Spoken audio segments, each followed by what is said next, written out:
Hi, everybody. I'm Lisa Shield, and this is Finding the Guardian of Your Soul. Today, I am so excited to be talking about how not to let your list of must-haves get in the way of finding true love. So, look, most of us, it's almost impossible not to have some list of things, even if we haven't written it out in our minds, of what we're looking for in a partner. It would be natural that you would want somebody who's a lot like you in terms of your level of education, how much money you make, what you like to do for fun. If you have religious beliefs, you want somebody who's on par, who's got the same or similar religious beliefs as you do. There's a lot of things that we should be looking for in a partner and that are normal to want to have. But the problem is we also let that list get in the way of finding that partner, because what many of us don't realize is that sometimes what we think we're looking for is different than what we really want. So let me go into explaining this a little bit. I'll give you an example from my own life. So one of the things that I really wanted was I wanted a man who was spiritual. I was in the process of getting my master's degree in spiritual psychology when I started dating this last time around. And I wanted a man who had a spiritual life. Many of my friends wanted guys that were like them, that would go to meditations and pray and, do all the spiritual type things with them that they were doing themselves. And I think that there was the part of me that thought that that's what I wanted too, a man who would go to meditations with me and go to spiritual workshops and do all of these sort of spiritual things that I was doing at the time. Well, the first thing is a lot of the guys that I was meeting who were more spiritual were also not as masculine as I was looking for. And I wanted a very masculine man. I wanted a guy, and somehow these Birkenstock wearing, meditators, the guys that were doing yoga and all, they lacked a certain kind of masculinity that I was looking for in a partner. And so I was having a very hard time finding a man that I looked up to and admired and respected. Just the vibe wasn't clicking for me. And my husband, who is, I'll just say it, he's the most spiritual person I've ever met. And he doesn't do any of those things. He doesn't meditate. He doesn't go to yoga. I mean, he did do that at one point in his life, but he doesn't even really follow any kind of spiritual path, but he just walks his talk. He's a very deeply principled man, a very caring man, kind, compassionate, and he's been through therapy, many, many years of it, and worked with a mentor / therapist for probably 8 years before we met. And he embodies spiritual principles. So it's not like he's out there looking for these things. He just is these things. And so had I been really holding on to this idea of a man who was going to go to workshops with me and meditate and pray and do all of these very spiritual activities that I was doing at the time I met Benjamin, I would never have chosen him as a partner, because he wouldn't have fit into this very specific idea that I would have had of how a spiritual guy, my spiritual guy, would have looked. Actually, the funniest thing was Benjamin had written 4 books on 4 spiritual topics. And on our very first date, I said to him, do you have a spiritual path? And he started batting his eyes and looking around the room. And I thought, oh my God, that's the end of this date. And he told me later, trying to think, do I have a spiritual path? And what he came back with, after a moment of this and scaring the heck out of me, making me think I was not doing very well on this date, he said, I don't have a spiritual path. I'm not really a follower, but my best friend and I wrote these 4 books on 4 spiritual topics. And I asked him what the books were, and he started to list them. Healers on Healing, Handbook for the Spirit, Handbook for the Soul, and Handbook for the Heart. And here's the funniest thing of all. I had just read Handbook for the Heart for my spiritual psychology program. I was getting my master's, and that was one of the required books that we had read in the course. So it was really quite remarkable. And who would have thought that I was going to go on to marry the man who wrote a book called Handbook for the Heart? That was pretty crazy, but that's what happened. And so Benjamin is a deeply spiritual man, but it just showed up in a very different way than I had expected. Prior to meeting Benjamin, I dated another man who I also really adored. He was a wonderful man. The only problem was he was 20 years older than me. And I knew when we started dating that I wasn't going to be his girlfriend for life, but I also knew that he was a great guy. And I told him very clearly, I'm dating other men and I'm really looking for a life partner, possibly even marriage. And if I meet someone, I will let you know. And I did. And I let him know right away. But he was Dutch, and he also was a man. He had his life together. He was principled. He was kind. He treated me very, very well. And it was a lovely relationship. And I could see that men could embody these spiritual principles, integrity, kindness, generosity, and all. And they didn't have to be sitting in a meditation meeting and analyzing their past. They could be good men, kind men, principled men, and that could show up very differently in a man than it might for a woman. And so another quality that I think I would have passed up, that I would have missed out on with my husband, is growing up, I thought that a real man was tough and assertive and, had a big personality and commanded a room by dominating like my father did. And so when I was growing up, a lot of the men that I was attracted to were a lot like my dad. They were very outgoing. They were very outspoken. And I wound up with men like him. My husband, Benjamin, is kind and considerate, and he doesn't suck all the air out of a room like my father did.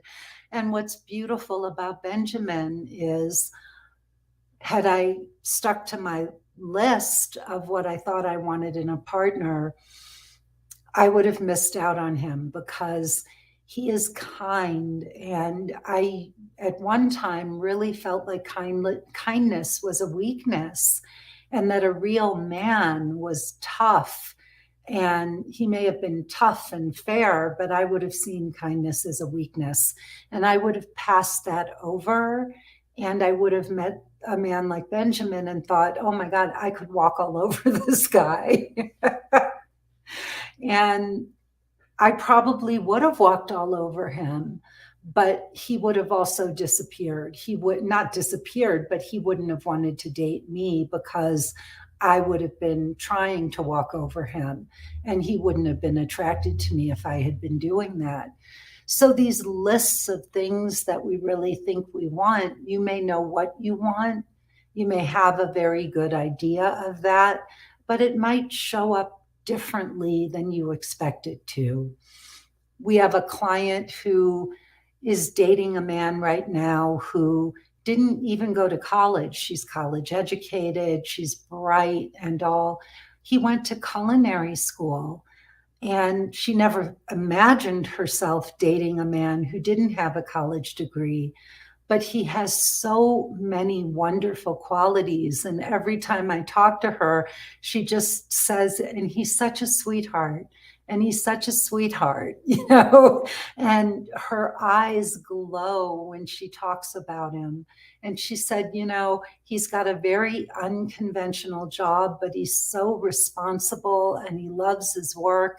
And I could be with a man who had a more traditional job where he may make more money and he may have a college degree, but he wouldn't be as sweet, and he might not love his job and be as passionate about it as this man is, or as dedicated to it. So it's important to know what you want, but it's also important to keep an open mind and an open heart. And when a really good man shows up, you want to be able to look at him with fresh eyes and see if maybe he really does have the qualities you need, even if they look different than how you thought they might look. I hope I'm making sense. And of course, I'd love to hear from anybody who's listening if you have any questions. We always love hearing from our audience if you're confused about someone you're dating. Now, on another note, we have a woman in our one of our courses. I teach, by the way, a 12-week course called Emotionally Naked Dating, and I help women find true love faster. So if you're really sick and tired of having more learning experiences and you really just want a roadmap for getting this solved, then please go to lisashield.com and click the button so that we can talk with you, jump on a phone call. You can watch my free 45-minute presentation, and then we'll get on a call with you and see if we can show you how to get this solved. So the client that we spoke to last night, she was talking about someone she's dating. And although she said he's very sweet, she really likes him as a person, he is a tennis pro at a school.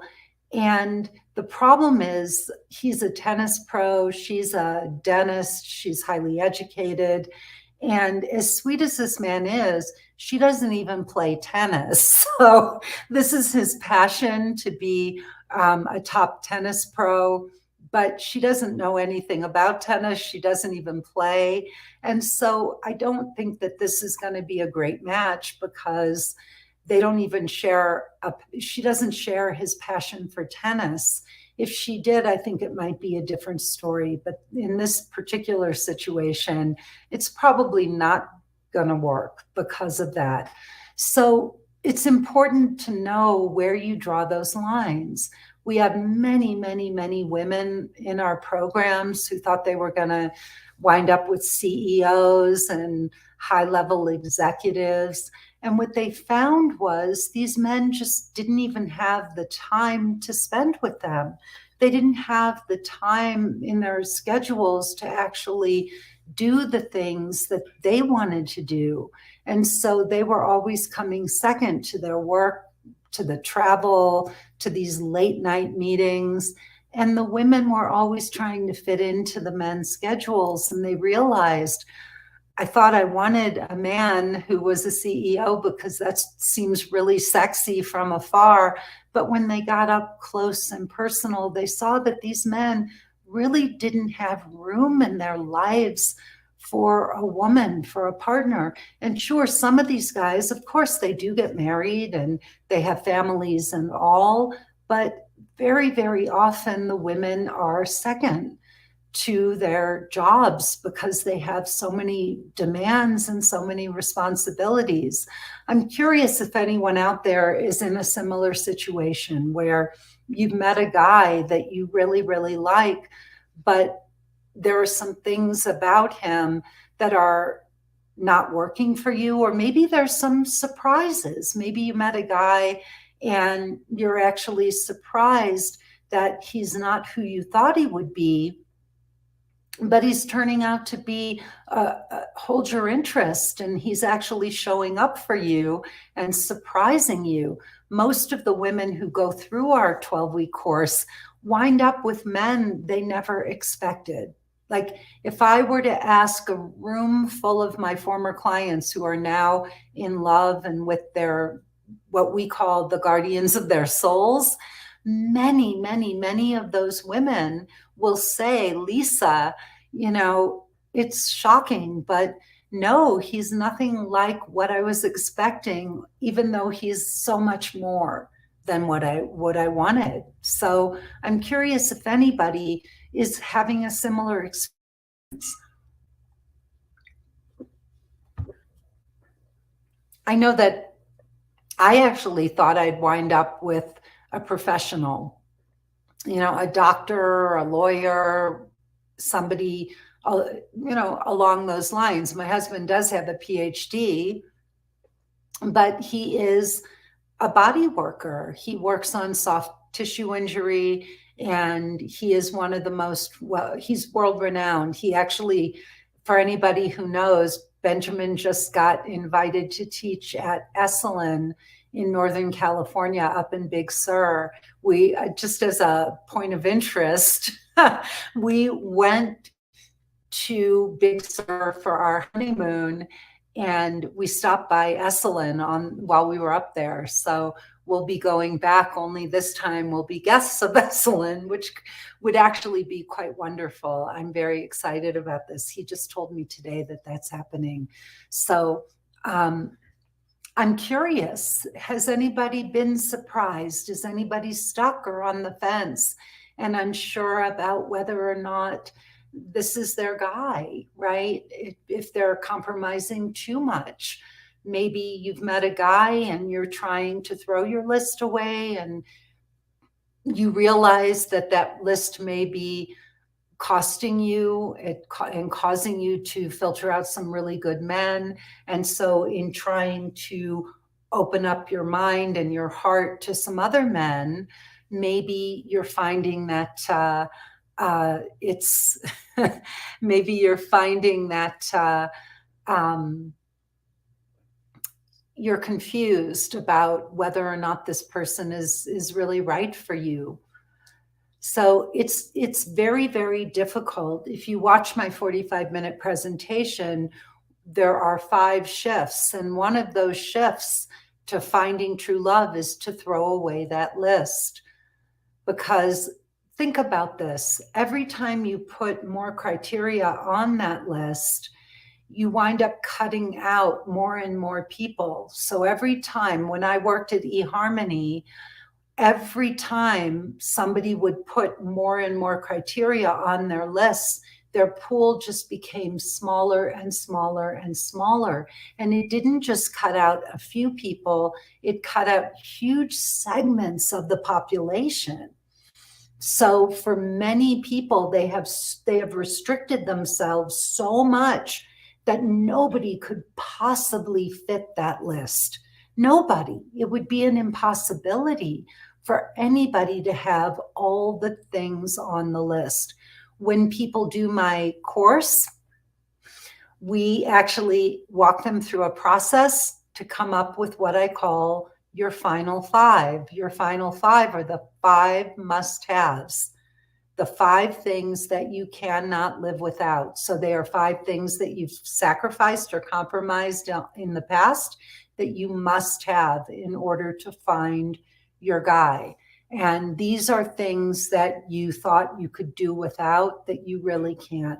So one of mine, excuse me, one of my final 5 was I used to support all the men that I dated, including my ex-husband. I gave them jobs. I paid for everything. And it wasn't a coincidence that I did this. My father struggled financially, so it started there. And then I had inherited some money, I had funds, and I didn't have a lot of self-esteem. I thought that men who had money could date any woman they wanted. Why would they want to date me? So I actually chose, both consciously and subconsciously, because it's not what I really wanted, but I accepted men who were not what I wanted, and they didn't have funds, and I dated down because that was my comfort zone. I was compensating for other things by choosing men who didn't have money so that they would be reliant on me, and so that I felt like I had something to offer them that they couldn't maybe get elsewhere. Well, what that did was it didn't work. It just didn't work. It didn't work for me, and it didn't work for them. Now, I think both men and women today should have careers, should have jobs, should contribute financially to a relationship. But certainly in my mother's generation, women stayed home and they, had babies, and they took care of the household. That was really a woman's role until not too long ago. And so we have been socialized in many ways that men are the primary breadwinners, especially even today.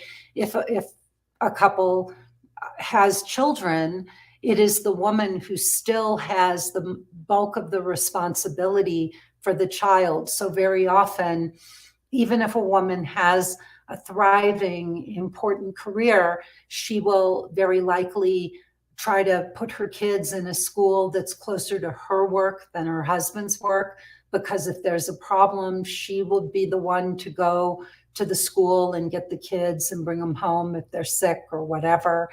And she would be the one who does a lot of the caretaking of the kids even today.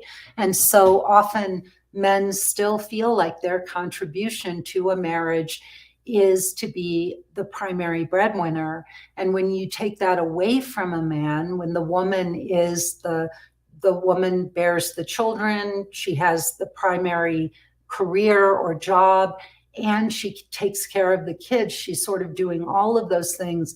Very often, even if he can't articulate it, a man doesn't really feel confident and strong and empowered in the relationship because he doesn't know his role anymore. And so it's often very, very emasculating, even still, for a man to be making less than his wife.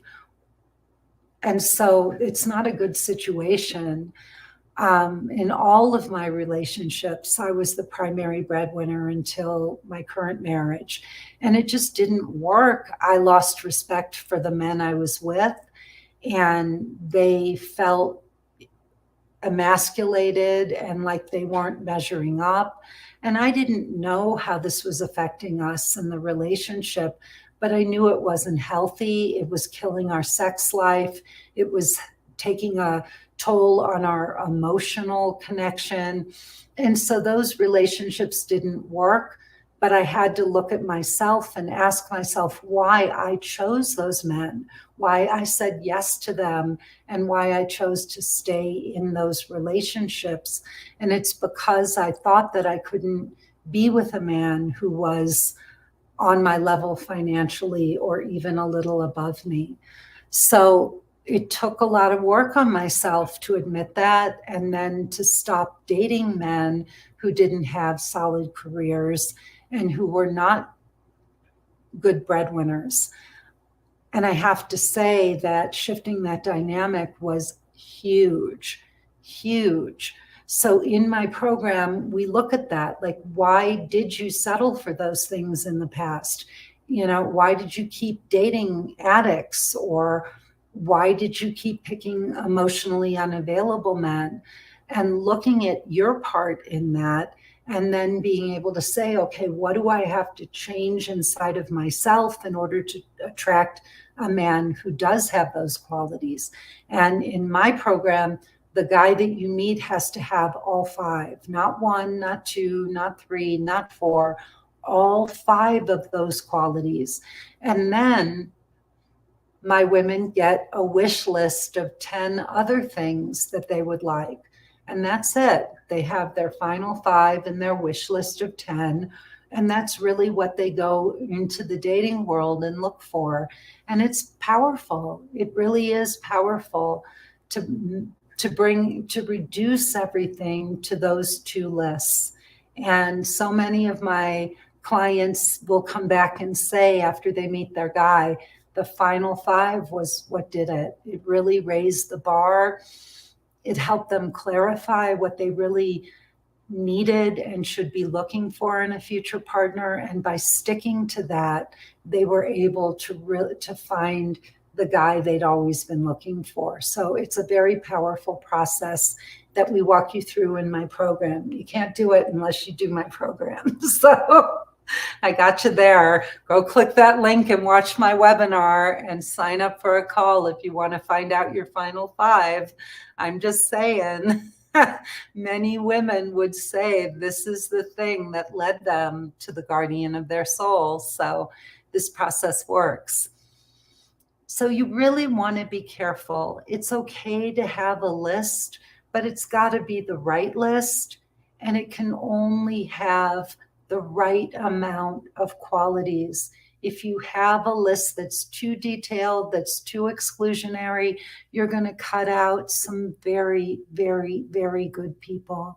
And even if you have a list, you have to know that some of those qualities may be there, but they may look different than you think they will. So have your list, but keep an open mind and allow for this to look different than you expect it to look, because most of my clients will tell you that the man that won their hearts was not the man they thought they were looking for. So I am Lisa Shield, and I am a love coach of 20 years. I met my husband in the very early days of online dating on JDate, and not such a good site anymore. Match.com bought it out. But one of the qualities I did put on my list was that I wanted to date a Jewish man. I'm not religious by any stretch of the imagination, but both of my parents were Jewish, and I was raised in a Jewish household. And I knew that the right Jewish man was going to be a great fit for me, because we would be aligned on so many things right from the start. And I listened to my heart. My first husband was not Jewish. My current husband is. And I just find that we really do align, and that did matter. Even if I'm not practicing, even if I don't go to temple or even celebrate the high holy days like I did when I was a kid, we still share so many core values, and he and I. So that was an important one. But I met him in the very early days of online dating, and I became one of the first love coaches on the planet. And I have helped hundreds and hundreds of women directly through my program, and thousands through these broadcasts, through my podcast, my Facebook Lives, my YouTube channel. So please, please, please go to lisashield.com, click the button to watch my free presentation, stay to the end so that you can sign up for a breakthrough call with me or a member of my team. We will jump on that call and talk to you about how we can help you get your final five and find the guardian of your soul. I would love for you to give me a thumbs up if you like this presentation. You can do the same on YouTube. You can like and rate this podcast.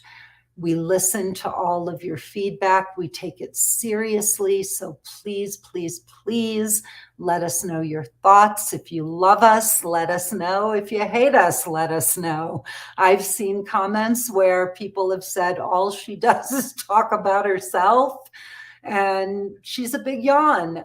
We listen to that. I'm still going to talk about myself. And the reason for that is because the women who hear my story and my stories and relate to them are my best clients. So if you relate to things I'm saying and you find similarities in your life story and your love story, then that means that I would be a great coach for you. If you don't resonate with my story and you don't want to hear me talk about myself, then go listen to someone else's podcast. I'm not interviewing other people. I'm talking to you about the work I do, about how I got here, and about why I approach it the way I do. So if you resonate, if you find similarities in your story with mine, that's all the more reason to click the link and watch my presentation and get on a call with us. The last thing is, please go to lisashield.com and look at my testimonials. I think it's lisashield.com/praise. And finally, send us your comments and questions and topic suggestions to podcast@lisashield.com. I'm Lisa Shield, by the way, in case you didn't get that already. This is Finding the Guardian of Your Soul. I do a broadcast on Thursdays. It's usually at 11:30 a.m. Mountain Time.